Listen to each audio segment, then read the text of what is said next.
Welcome back to another episode of PC Flips. This is episode 4, and in this episode we're going to be building the most powerful PC in this playlist so far, and I also made a decent profit off of this build. So, let me show you what parts we have for this PC. So first off, I want to talk about the motherboard a little bit because that's what this entire build was based off of. So the motherboard is a Gigabyte Z790 AORS Elite that I got off of Amazon Warehouse during Prime Day for just $97, which is a great deal for this high end of a motherboard. But I held on to this board for a while in case I ever came across any good CPU deals, and I did find an i5 12400F for 100 ship, but I ended up using that for a different motherboard. So then I decided that I was just going to list the Z790 online and just make a quick profit off of it. I had it listed for $160, which I thought was fair considering the board is $220 brand new, but I swear I had the thing up for a month and a half and could not get any offers above $100. I did get an offer of $130 on eBay, which I was going to accept and just cut my loss, but then they canceled the order like 20 minutes later with the reason, found something better for the price. So at that point I was pretty upset and I just said screw it, I'm going to make a PC with it.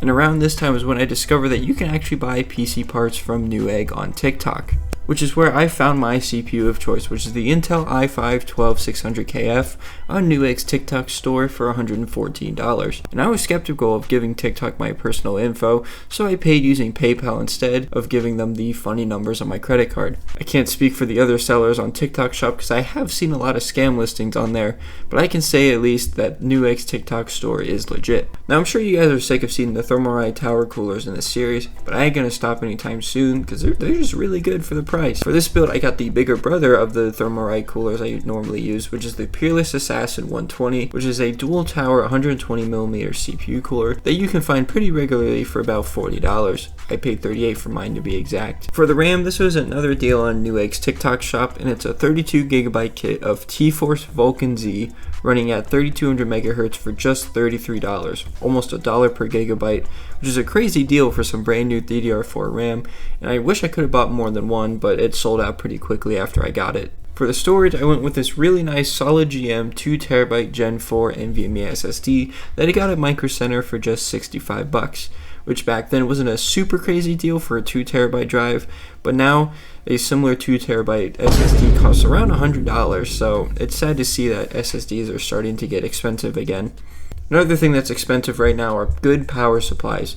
This one I found on eBay for $45, and it's a Cooler Master 750W 80 Plus Platinum rated PSU that came out of an HP pre-built but uses all standard connectors and has a standard ATX form factor. This is a really nice PSU for the price, and to go with it I got some tried and true white easy DIY cable extensions for $20 on Amazon.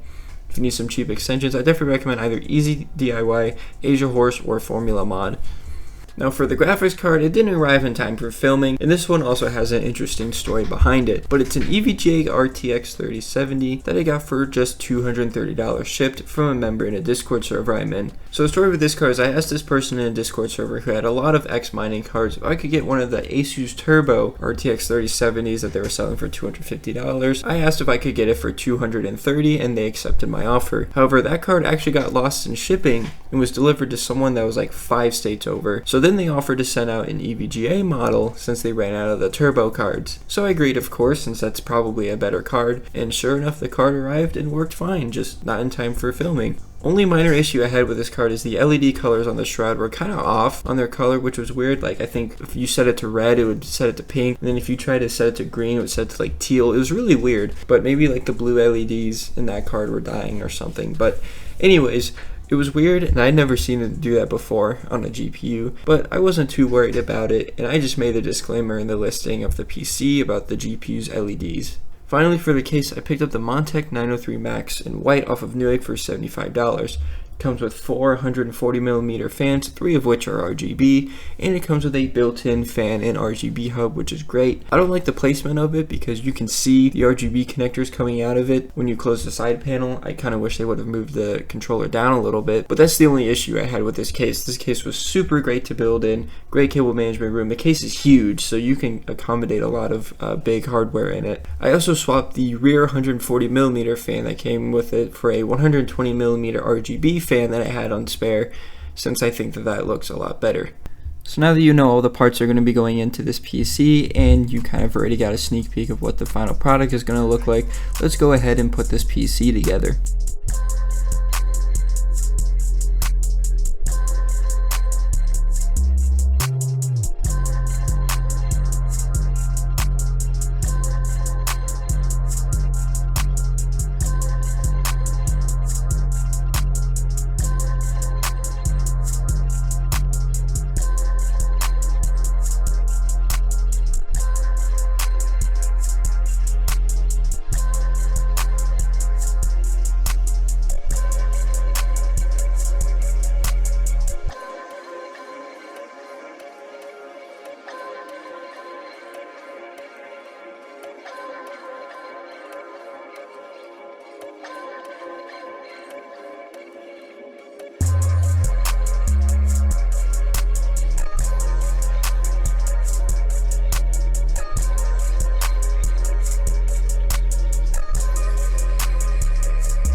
So here's the build all put together, and it is really clean in my opinion, but let me know what you guys think in the comments down below.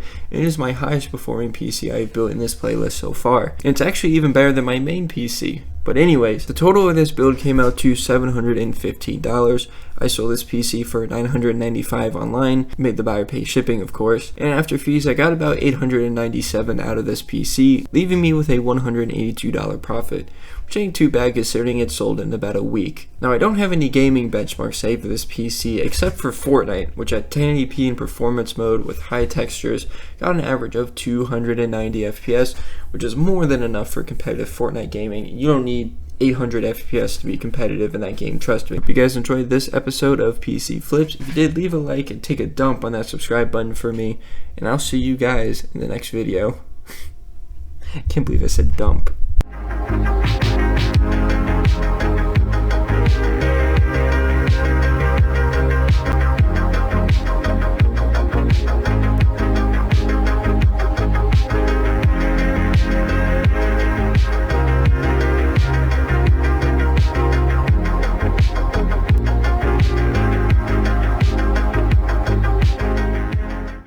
So I go to unwrap the twist ties on these cables, and I'm not sure if you can see that or not. These twist ties are textured. Like, I've never seen one that's textured. Like, usually, like, normally you got, you know, the really smooth ones here, as you can see, but, like, these ones, they're textured. I don't know if that's on purpose or not, but they feel pretty weird.